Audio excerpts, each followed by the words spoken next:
Kusasalwada tuli ku Greenland Broadcast n'olunaku lwaleero mwebale nnyo okutwegattako nga n'emirimu tugyebaliza ddala gye mukutuusaako engalo mwebale kukola abamu musinziira mu Uganda ne mukola emirimu egigatta ku mmwe egigatta ku famire zammwe egigatta ku ggwanga okutwalira wamu abamu mwafuluma ebweru muli mu Buwarabu awo abamu muli mu bitundu ebirala ebya Africa ne waliwo abasalawo okugenda e Buwarabu abamu bali mu Asia in general abalala bali in Europe abalala basalawo okubeera Canada abalala mu United States of America. Williams yaze okubabuuzako olunaku lwaleero ku Greenland Broadcast.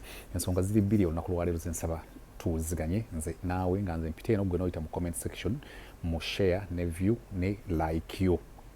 Sagala kwerabira kukutegeeza nti Greenland Broadcast we entertain, inform and educate. We are educative, informative and entertaining. That's who we are as Greenland Broadcast. Nakulaleero tuze kwogera ku nsonga bbiri. Ensonga esooka yeya Bobi Wine n'abawagira byayimirirako. Ensonga eyokubiri ye Bobi Wine n'Oluyimba Nalumansi eri abalukolako commentary, abalukolako criticism n'abalukolako analysis. Katandikire ku Luyimba Nalumansi. You know, art muzibu ate mwangu. Music as an art. Okumutegeera. Omutegeera okusinziira ku where you come from. For example, bweba camera eno bwemba nsinzidde eno endaga bweti. Bwenji flippinga to capture what is behind it right now, ejja kukwata ebiri side eri. Buli kintu okiraba from your perspective, okiraba mu ngeri yo. Era ennyimba nyingi zisobola okufuluma oba craft nyingi zisobola okufuluma eza art. Abantu abamu ne bagamba ziri fine, abalala ne bagamba teziri fine. So waliwo emitendera ebiri esatu.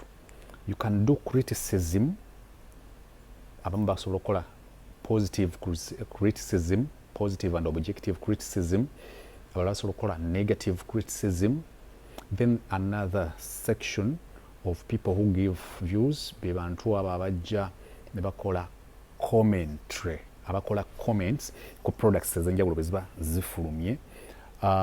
Omuntu akola criticism n'akola commentary ebiseera ebisinga batera okubeera nga ba columnist bw'oba ogenza mu mpapula z'amawulire ababeera opinionated. They will always come and give their views, give their opinions, and their opinions, which opinions people are entitled to their own opinions. But then analyst is that technical person who will come and go into the details and technicalities of the entire product. For example, like a song, if you are to do analysis, thorough analysis, deep analysis, music as an art and a product of music is mostly an instrumental or a voice or voices aligned with melodies and rhythms, that is a cappella mostly, or a song, a combination of vocals, the story message or lyrics and the instrumentation. Kakati nzize okuwa a more detailed communication about Nalumansi ganze stakeholder how ng'omuntu anyumirwa music, a consumer of music, omuntu a practitioner, a person who practices music as an art mu ngeri ey'enjawulo, as a music journalist, a person who has followed the Ugandans and the way they appreciate and receive music or react to music. Kati olunaku lwa leero nga bwe mpagambye nti Nalumansi and Bobi Wine ne categories ziri esatu.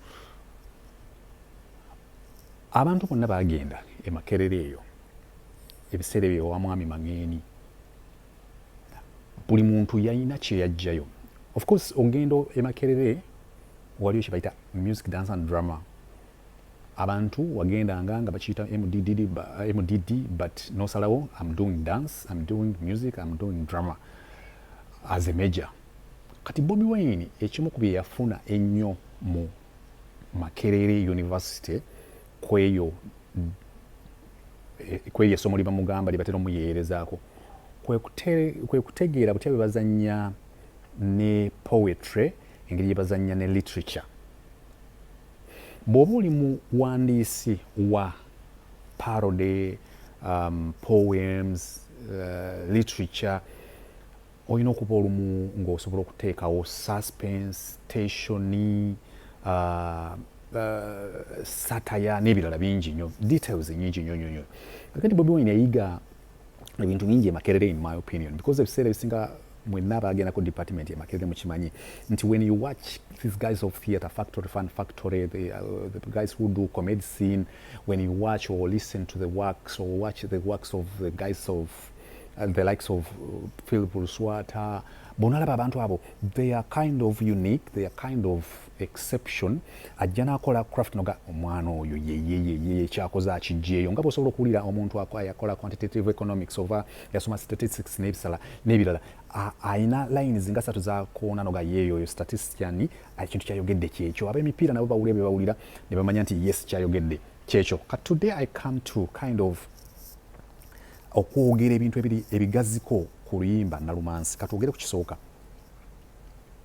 Up to right now we are unable, not that we are not having ability, the ability is there, maybe even the willingness is there okuva mu bantu ab'enjawulo, naye tukyalemeddwa okujja okuba blanket ya Bobi Wine, Bebe Cool, Chameleon, olw'ensonga nti tugaana okutegeera bano bagayi biki bye bakola uniquely with their teams. Industry egenda n'esirika, bw'esirika then Bebe Cool come out with a statement, boom, industry nebeerayo mu bbanga ne tu reacting and responding to that statement gy'akozeewo an interview. Bwe tuba tusirikaawo, Chameleon will come out with a song, boom, n'alutambuzaako n'ebirala ebitambulirako ne tuddayo. These guys do a combination of show business and works of music. Bobi Wine, y'omu ku ba artist all along. We have been on radio, on TV, we have had people say that is a local artist, meaning that is a person who is not urban. In people's opinions, people have always said that is limited to only Uganda, and when it comes to Uganda, he only serves that ghetto audience, which I understand and know that Bobi Wine is not ashamed of. Bobi Wine tekimuswaza okubeera omwana wa ghetto. Kati ebbanga lyonna bamugamba takyasobola kuyimba ne byonna n'ebiringe, naye nga kugambye akamu ku bubadde bw'abaana basatu kwe kuba nti bakwata show business ne bamugattako emirimu egya muziki. Previous day, Bobi Wine was like on Facebook, nti n'obulo bakuba tune. That was a teaser. The following day, Nalumansi is out. First credit is that spot on prediction of when I will drop a song, people will come ng'obuwuka obulabye omunwe gwa lumonde ogugudde wansi, to criticize, to do commentary, to do analysis. The only challenge is some of the journalists don't analyze circumstances or don't predict, don't dig deep into why would Bobi Wine release such a song at this particular time. Bobi Wine najja ng'omuntu yenna yasoma literature n'afulumya Oluyimba Nalumansi. In one of the previous videos, I told you that Bobi Wine amanyiddwa nnyo okufulumya Oluyimba nga abaragamuffin banne n'abarastafarians n'ateekako ekigambo kya Lord have mercy. Loosely, we interpret it, translate it as Nalumansi for us in the ghetto. Era Bobi Wine ne tulowooza n'abamu batukukomebwa ne balowooza nti oba ne Bobi Wine nnyini agambira ddala nti Nalumansi, but the real thing or statement is Lord have mercy. This time this guy comes out with a song titled Nalumansi. Ekisooka nze nensooka mpapa mangu awo nengana, why Nalumansi? And I'm like, because a statement to relating nayo when it comes to Bobi Wine and his literature. When I went on listening to the same song, nempulira ng'alina by'agamba. Omuntu yenna omuwandiisi wa literature, omuntu yenna nga kituufu attending some classes of what they do, for example, music and dance and drama kye batera omujerega, ojja kutegeera nti olina okuba n'obubaka bwonna bwoba tewabisoma waliwo obubaka obusobola okubeera in some layers. For example, you can choose to come up with frontline message gy'oyagala buli muntu yenna gy'aba apapirako, then nozaako essuuka waggulu osobola okuteekayo blanket, you'll have essuuka, you'll have essuuka ebikka ku buliri. Okitegedde ate nga ne wansi waliyo omufaliso.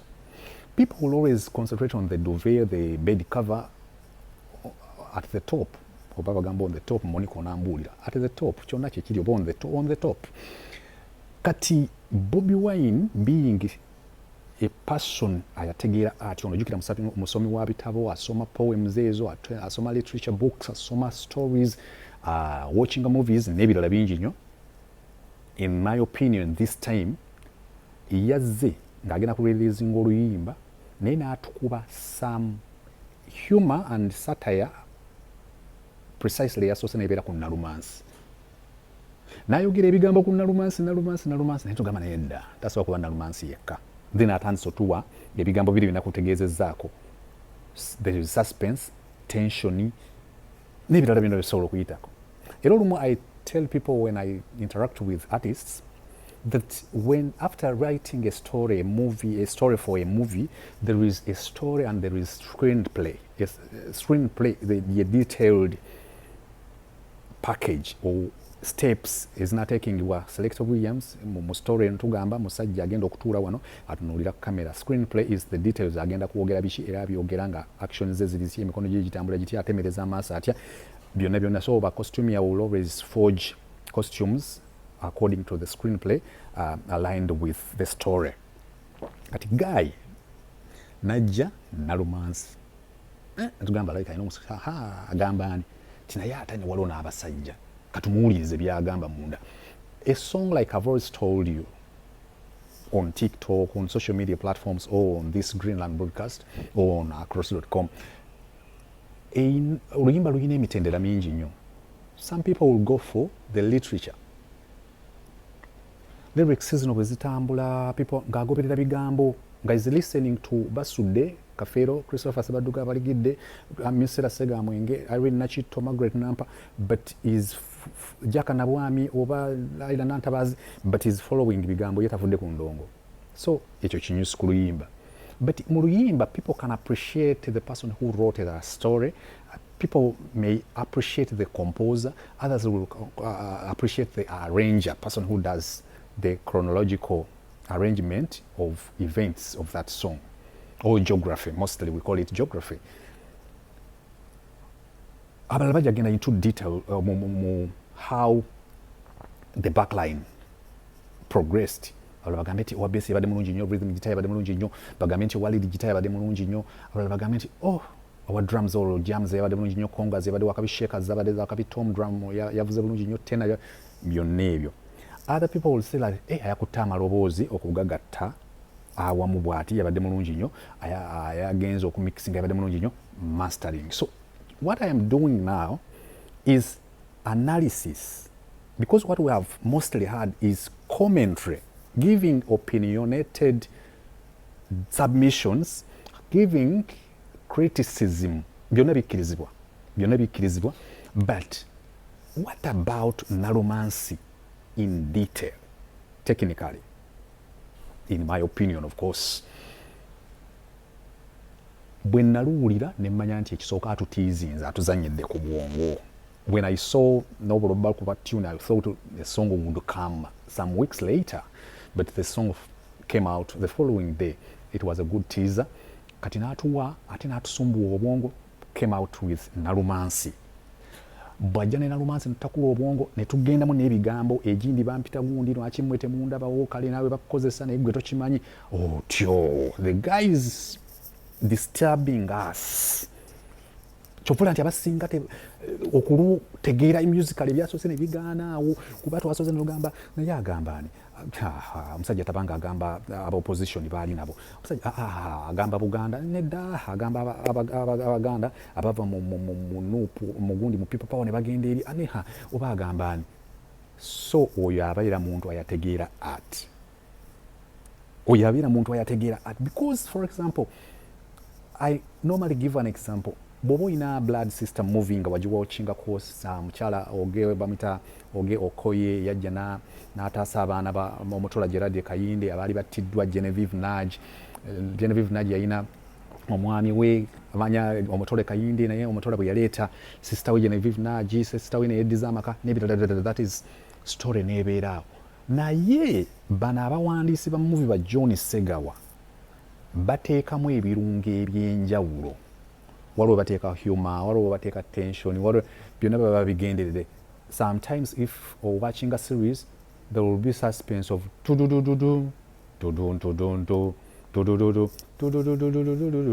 nakawunde nasigala nga kanudde amaaso bw'ati nga boss agenda mukwata n'omusajja. Suspense. The tension sessions of oba moments is a kati ne mu music bikkirizibwa. Bobi Wine yatusumbuye nnyo. Question is, without people like Bobi Wine, without the likes of Chameleon, without Bebe Cool, without Moses Matova and the likes, bano abaana baffe abato, can they come out with creativity with their teams? Because when I talk about Bobi Wine, I don't mean he works alone. I understand there are people like Danny Magic, Tony Wars, the Paddymans. There are people along abasobola okukola ebintu ebimu, and they choose to do things the way they do their things fe okutusubwa. Kati Bobi Wine yatutabudde ffenna ng'omadde eno nadda ku nalumansi n'agamba oyo agamba gundi. Kati nze bwe nabadde awo nageza olya ng'agamba abamu beefuula abeeru naye nga manya ddala ne ŋŋamba ha era amugambye naye Bobi omuntu ataaye teyeeyeruseeko. Bobi Wine ajja kwegaana. Bobi bwe yamaze ebyo byonna mbyogeddeko ebya literature story atutagazza tetumanyi, because Bobi asobola otukweka kye yabadde ategeeza, naye ku blanket ku duve ku bed cover yatuwadde nti story eno ey'okungu is about dissatisfaction, is about disappointment, is about being betrayed. The song is about betrayal. Okitegedde? Naye ani? Yes, we understand people who have attended classes of literature and poetry, but I understand you're drawing inferences from the events, but we understand that you're being metaphoric, you are being naye ani particular, because Bobi Wine y'omu ku bantu ababadde betrayed in my opinion okuva mu all corners. Babadde hit bamukubye from there would be fanfare in the media business, there would be fanfare from the music section, there would be bano abantu babadde nabo babadde ab'oku ghetto akubiddwa biri. Then who in particular? Kakati nagenda ku the insulation. The insulation is that thing that you'll insulate your bubaka obuka with. That is the instrumentation that will act as the fluid okufuula oluyimba luno oluliika. Kubanga singa kabadde katabo ka balunabba kaba tekasomeka kaba hard. But the guy is like, Abafirika, what do we want? Let me tell you, people will fight hard to always sound like Nigerians. People will fight hard to sound like Jamaicans. I understand some content of Bobi Wine, actually most of the content, has influence or reference or influence. Waliwo inspiration, influence, reference. Bifuna motivation okubagulwa kuva ku biki bye yali anyumirwa, the kind of music. Y'omu ku ba artists benzikiza nti yanyumirwa nnyo, the likes of Chaka Demas and Pliers, oba Everton Board and John Tender, Spana Bana, ba Patra, ba Sophia George, Young Money, Otuga Gali, n'endala nyingi nnyo.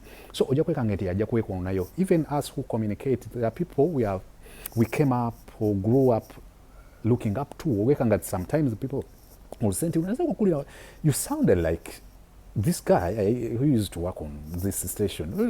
Ebyo bitera okubaawo. Kakati, where we go wrong especially we who want to sound urban, as that word from United Kingdom. Being urban, being international is by sounding Nigerian or sounding like those people who are international in people's opinions. But from Africa, what do we appreciate? What do we enjoy? What do we respond to? What draws us to dance floors is, for example, if it is a scale in music, on the timeline has to be that normal, ordinary, or progression. Do, fa, do, so. Eagles production, there is this progression of Philip Lakedube, do, fa, so, fa.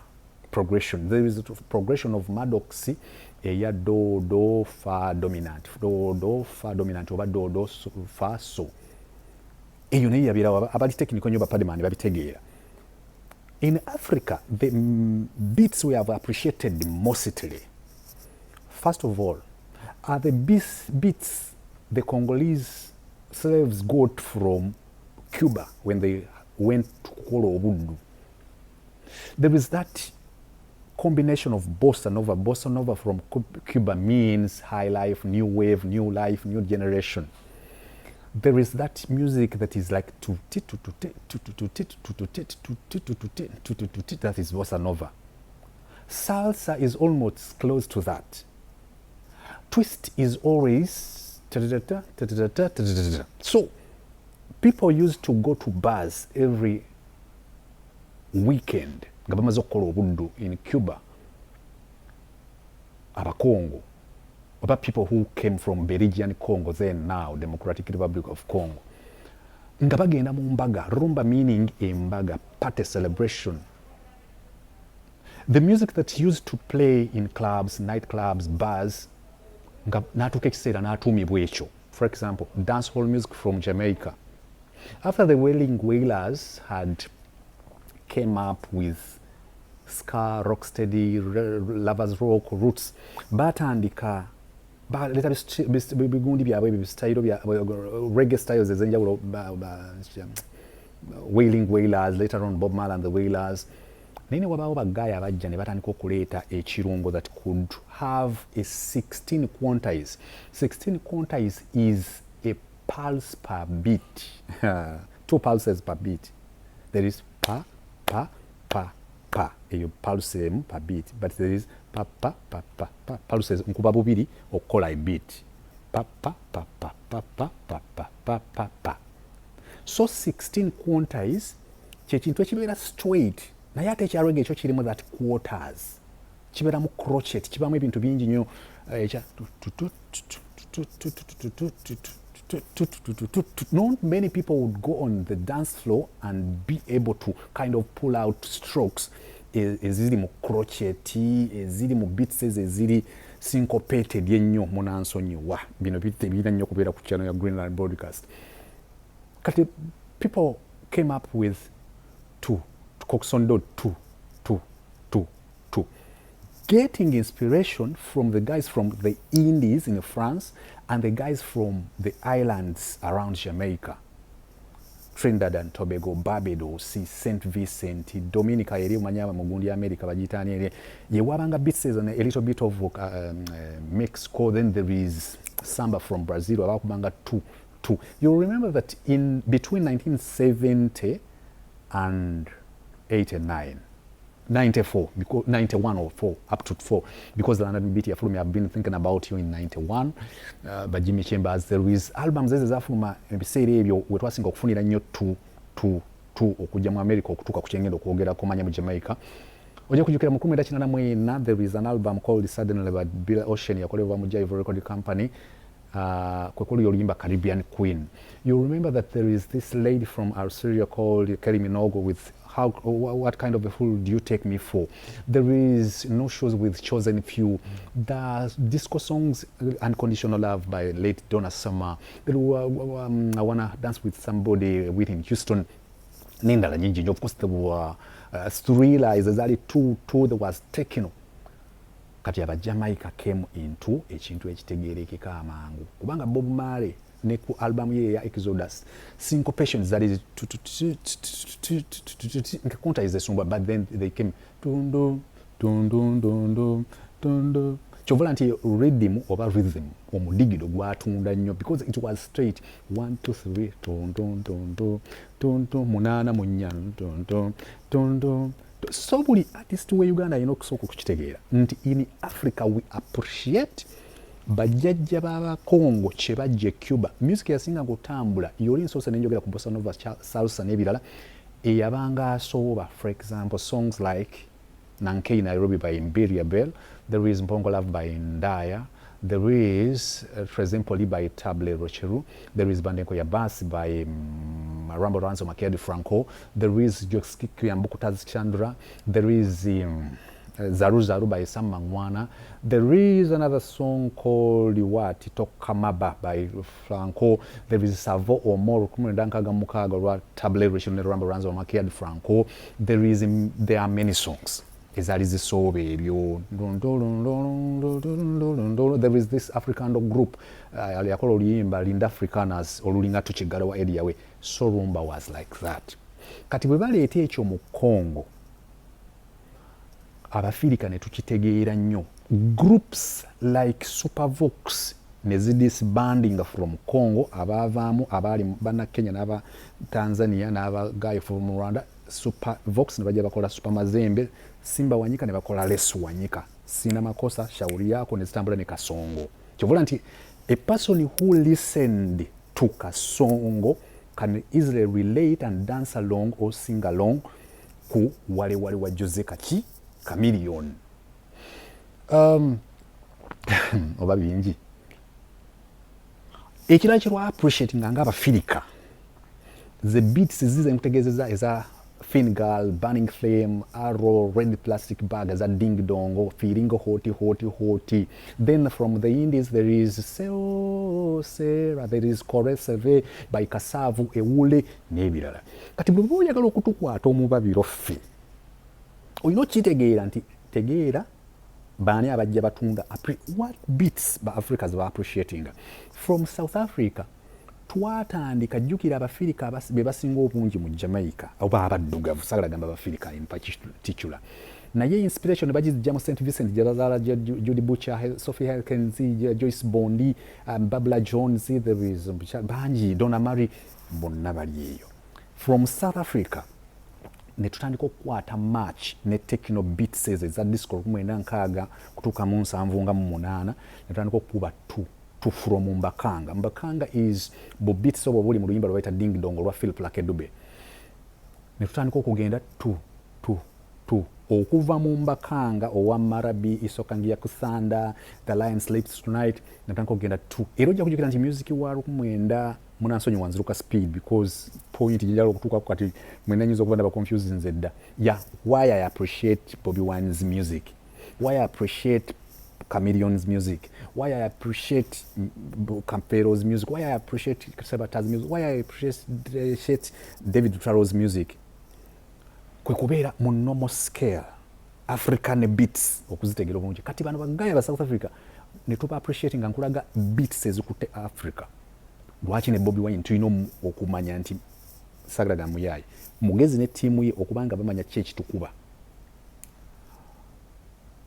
Abavubuka abajja mu Gala Records, Sugar Shaka Talent Searching ebaleese from Langa Cape Town omwana w'omunaana Brenda Faso Mugenzi, there is Penelope Den Jan Lopo, PJ Powers Onyimba, All We Need Is Here in Africa, there is Stephen Kakana's version also of All We Need Is Here in Africa, there is Agashem Love by Brenda Fassi, Romita Midodo, there is Party Time Romita Chikuba Mafunfugo, there is Mukombote, there is Mr. DJ, ezo two people. What the beats that is zivudde mu Donna Summers byeri gye bali bayimbye Give Me Your Unconditional Love kati Abafirika batandika oziteekangamu ebyabwe. You remember omukyala yafa mu 2010 bamuyita Bebe Manga from Cameroon yayimba Amiyo. The beats from Cameroon, music gwe bayita Makasi. Mujjukire album ya Alfuma Mpunda kinana mwena ogenda okulya nga gaya gamba Makasi, this is the music of the new generation. Nenge Makasi oluyimba lwa Africa Typical Collection, that's Sam Phantomas. Beat says of Abafirika zetugatta zonna. We like Kasongo, that is Pala from Cameroon. Kasongo is more of Juju and Yoruba style from West Africa. ffe ke tuyita akadodi but it is 1 2 3 4 1 2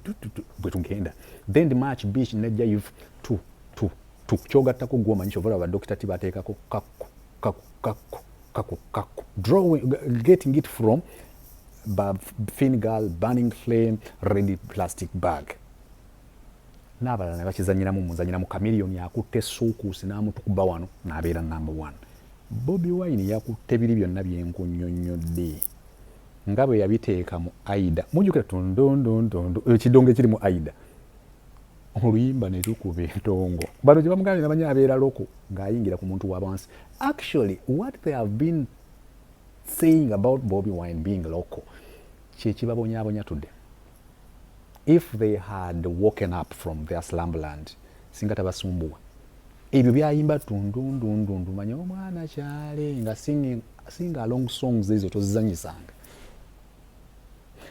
tablero chelu rambo ranzo makiadi Franco nga baline n'omukyalo no Queen of Mutwashi omugenzi Shara mwana bambili ya bela batu bake kiseera nga bebafuga Congolese music with their rumba abavubuka ne baleeta kwasa oba nyenya music lero madam Monica obona ntegero oba bino ngenze nnyo musical ne batuuka ekiseera ne bakyusa ekintu you'll remember that Papa Wemba Julius Chikumba Pene Wemba dio yebwe yava mu tipi ok jazz band okola zaikolangalanga ate yasigala ayimbanga aba tipi ok jazz band kati bana abana bavaayo Koffi Olomide Diblo Dibala Papa Wemba ngoma Lokitolu Chana mu bulu Kanda Bongo Man ne bajja ne Loketo band of course new high life in their opinion ni nyenya music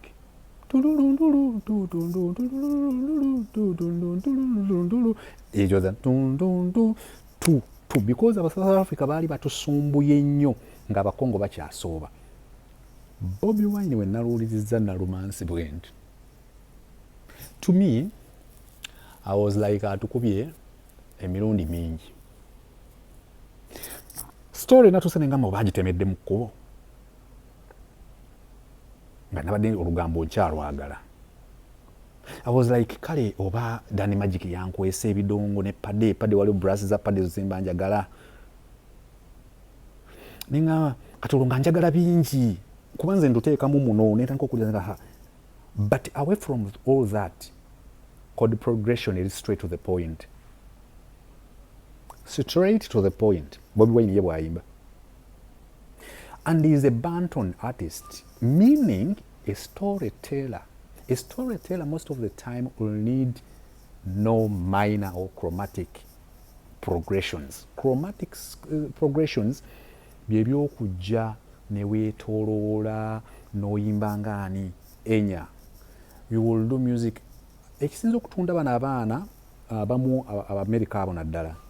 Kwe kubira straight to the point. Twawuliza nnyo ennyimba thank you Mr. DJ for playing my song. Straight to the point. Wamasane. Straight to the point.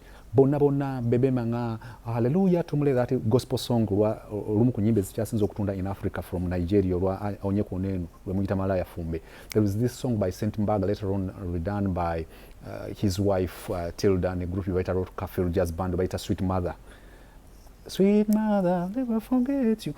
Uliza ba Techno Miles, listen to Burna Boy enaku zina ine kintu kyatukuba ekyo ekitubonyabonya. You listen to Harmonize, Alikiba, Diamond Platnumz, Koffi Olomide, General Mupao. They progress ordinarily. You listen to songs produced by Pademan for Chameleon, Badilisha, Valu are progressing like Kasav, naye Pade na akubuzabuza. Pademan used to okwambula Lovers Rock wa Philip Lakedube nowa Johnny Nash, Ina Sako wa Bob Marley na muteekamu ekintu kyemuwulira ekikunyumira olwa Julie Mutesaasira omukwano gunyuma ng'akwata bakasavu n'abambula yambula n'ajjamu birowoozo for Irene Namubiru. You just need to be creative ojeeri ky'ojeeyo but n'okireeta to your audience, and it is what Bobi Wine is doing. Bobi Wine is not producing a song as Chris Brown. Era gye tukoma mugamba nti afulumizza bifu. The guy is right. To me, I understand no song comes out 100% perfect. And like I said, I was like, maybe the story was cut off short. Maybe we can remaster the song to make it better. But people like King Chalenga never wanted the mastered piece from Bobi Wine. Then you know what they want to consume from him. And this time, he came with that story.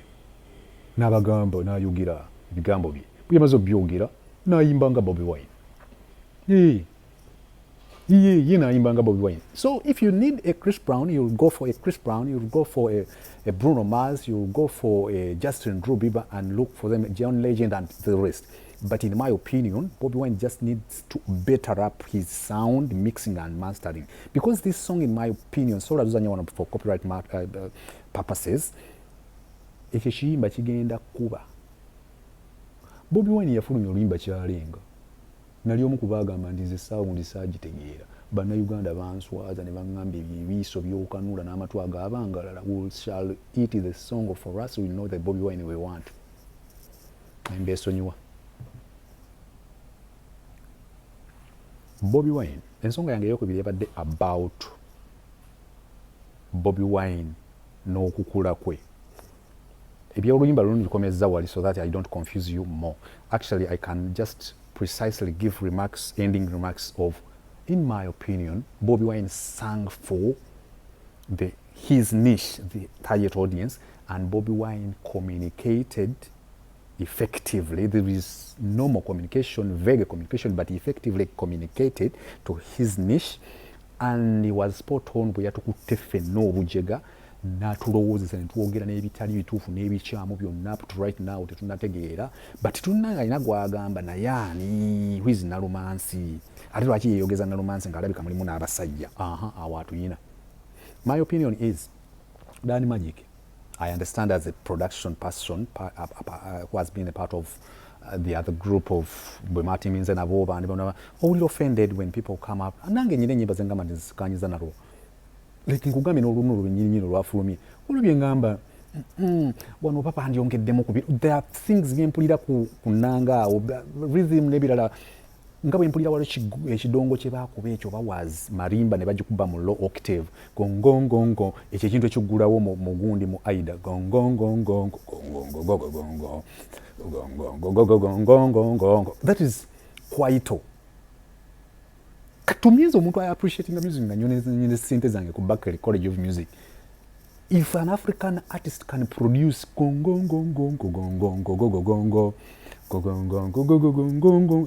that is a good producer.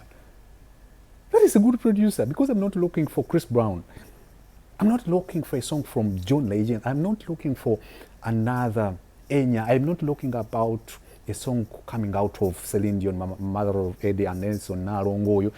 I'm not looking for a King Monada Yakola Maruwade. I'm looking for a person who can produce another Agashem Love.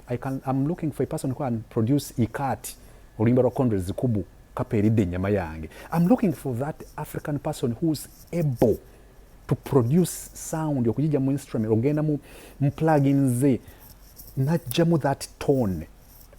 It would be Marimba for Kalimba song by the Rasta Rebels led by Dr. Victor. Yina ajigenda low octave ne kuba gong gong gong gong gong gong gong gong gong gong gong. Then he said ubonkubienzi zinganga that is a song. You know lumuze bwe bamemployinga to give remarks bansasule kuwa reviews zange ku The Voice Nigeria or Nigerian Idol. Tukayanira mu WhatsApp group. A person will see bamanyo tugamba nti kakati tukusasula you review, send us a 30 minutes video, per 10 minutes we pay you this much.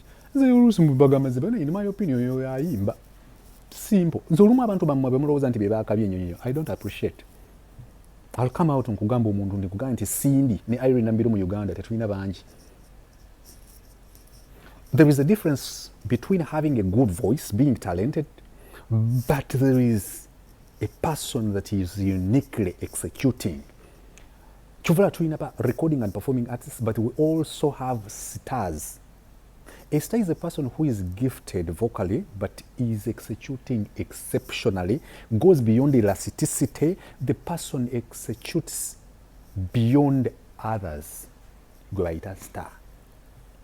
Bano bonna bali mu Slumberland. The guy is being hit left right center, bamukubba ebyobufuzi bamulemesa okuyimba, and the guy is like boo, Narumansi. All of us are talking about Narumansi. In terms of showbiz, abatukubye, because leero mulabye ali ku press conference, byayogedde bigenda kukwata omuliro next week. Bwe bimala okukwata omuliro, Baby Cool come out abe kukyayogera nabannamawulire bagayi baddeyo ku top, which means bano abayimba ennyimba bannayuganda tebannatuuka ku level y'abano bagayi. Narumansi has a song, in my opinion, the guy is on point because he knows the audience he serves, and that audience knows mbate mukitegedde kwefa abamanya Luzungu. The audience knows what they expect of from Bobi Wine. To me that ekizimba nsobola okizinirako amazina nga bwe nkyagala Aida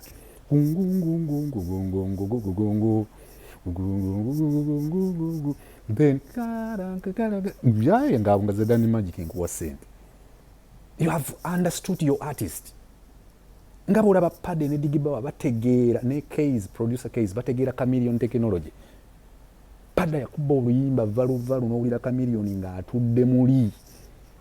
Olulimba tubonge, there is that song ya Chameleon and Ice Kiba. There are songs owulira nga balukoledde Chameleon ne Serena Bata nga Padde no guy, yes. Padde yakyusiza abantu. People will say Padde Acadium production. You cannot say Chiwu Acadium production. You cannot. Abo bagayi ba overturning this industry. Bakola making hits. Era as a musician, of course, the sagala muntu yekoleza kunanga. You are holding at least have that approach of Ouma. Ouma plucks 3 strings naye nga ziri meaningful. Na yuli awo ogikuba noveno no yambuka eno. No, you're not producing anything. The point is not about how many buttons you pluck or press, but the output. Getuvako. And good enough or unfortunately, or whichever way you want to term it, Fabamo bagenda into detailed analysis. Tugenda tukadiwa emyaka gitubidde akawera ati 40 tulaba ebirevu byanvi. Kitamba nkyalina kyengamba bavubuka bennaku zino bakyayiwenjayi. Basi kyalina kyembagamba, but the fact will remain nti we need to Bobi Wine bwaba yafulumiza oluyimba olubi, I need a person yaliko agende a right producer ambire melody ezoogera kuba kyekiri mu Narumansi. Abo ba presenter kyolaba bazinirako kyekisindiikiriza abantu, kyekyasumbuwa kyalenga, kyekyazinisa abantu ku kyalenga, kyekyazinisa abantu ku Carolina, kyazinisa abantu ku nyimba nyingi ez'oyo omusajja gwe mugamba ali gundi. Yes, abannabyabufuzi point yamwe ey'okubiri yabadde about mukule ne gwe mukkiririza mu byakkiririzaamu. Bobi Wine alina ebintu by'alina okukola. Kano ngenda kasembeyo nja kukolera another video. Ng'abikola ng'alina kyabala, tokyamuka. Beera mu kisinde kyatambuliramu. Ojja kuvaayo, obeeko gw'okuba omulabe ng'atudde naye. What will you do? So topapa, tokyamuka. If you say you subscribe to what he stands for, sometimes in terms of public relations and media relations, you just need to lay back. Because sometimes bw'ogenda otherwise, contrary to what he's standing for or what the direction is taking, you look a fool, you make a fool out of yourself. Sometimes oyinza okuba tokikkiriza namu. Naye kireke. Mukubira akasimu omugambe kino tugende tutya about it. Williams Musasalwala in a Greenland broadcast. I think that is enough for today about Narumansi. Danny Magic, ddayo mu studio oluyimba olwo, you can make it more better. Fe tuveeko abawogera bye twogera, William ajja kujja kugamba story twagikatinza gundi. Now you can get back to that song or making a more better. Such songs, singa olulwa more gundi Padde n'akola version ye, Tony Moz n'amixinga version ye, ne Danny Magic musobola okukola a version kubanga we miss that. We miss oluyimba olwogera n'ebintu byaffe tuno byetubeeramu. So wiiki ejja mugenda giwulira, oba wiiki eno nyinza okuba ogenda giraba wiiki eno video eno ogenda kulaba alina statements zaakozaawo yabusaabala nemanya in terms of showbiz kubanga yenno olumu ajja asaaga mwene mubitwala serious kale bagenda kugamba ku busalaba buteeke ku TikTok era omulaba oyo omwana wa Bobi Wine naye mukama amuwaana nnyo. No, By the way, let me tell you, olumungi na mikwano gyange benyumya nawo. Nembagamba nonte that mwana nyo. Good thing nti wentani kuongera bwe kuma muchita kuwana. I'll bring out people like Chameleon. However, when you get obulungi Chameleon, you don't say anything. You'll come up bwembanjo get the ekitabo abasanyusiza. But musically, I am always objective and I'll tell it straight through nti Chameleon wa rabadaba wa kabi muchamu. Like in raga, we cannot bring back the likes of Coco Finger, Caesar, and Gwesogedeko. There is Caesar, Rabadaba, Coco Finger. Bano bakola. Caesar man, Angela. Uyu Caesar yakolanga intro. You listen to songs like Donra Buchaman, Buchaman, Dwachite Mumatira. Dun dun dun dun dun dun dun. Abapade ba Tony was back bang. Nibi ndongere nakuzo. Tena byeyogera. Endongera andika tununu tununu tununu. Ndoza fe tukadiye kadi. Era ne gwange gamba tununu tununu. Listen to what tukumatira Buchaman bwe yamalo kola bachite Mumatira went out after the performance came back na gamba dabadde bulaya abachala nga banwani Buchaman tukumatira. Kubanga the first song was bachite Mumatira this time is like you know Kastoche Osesa Bwechiri by Rabadaba. Can you dare Caesar man? Gwosobola Coco Finger nzigiri owakabi. Osobola Yanga mula ino Luyimba n'ebigambo ebisooka sibanye manya domi Luyimba ba tebatusobola. Omugenzi AK47 music ebiseera ebyo eyina flow nga bana bayimba raga abo basindizi one and only ayocha bwasalawo ba Grace Nakimala kiva kuki industry nga fete tupera ku radio and you having a countdown is seated tuze myaka jaffe giweddeko nga bana bayimba in the dance nawulya baluzemu wano convention yali California wano Hilton Long Beach Hotel convention ya National Unity Platform second edition nga Bobi Wine baluyimba ne Begadi. I was like never guy yali byakabi waluyimba ka Bobi Wine ndoza talo performing and performing baluyita Kampala si kibuga kyabafala remix ya Baby Don't. Let us just go back and revisit those works bagayi banoze bakoze, and before saying that we are urban than the likes of Bobi Wine tutegeere ki ekibamakinga tebazanya show business yeka. Before you say that osobola basangulawo yo wine nazazinyo kanze kabozi basebose Luganda.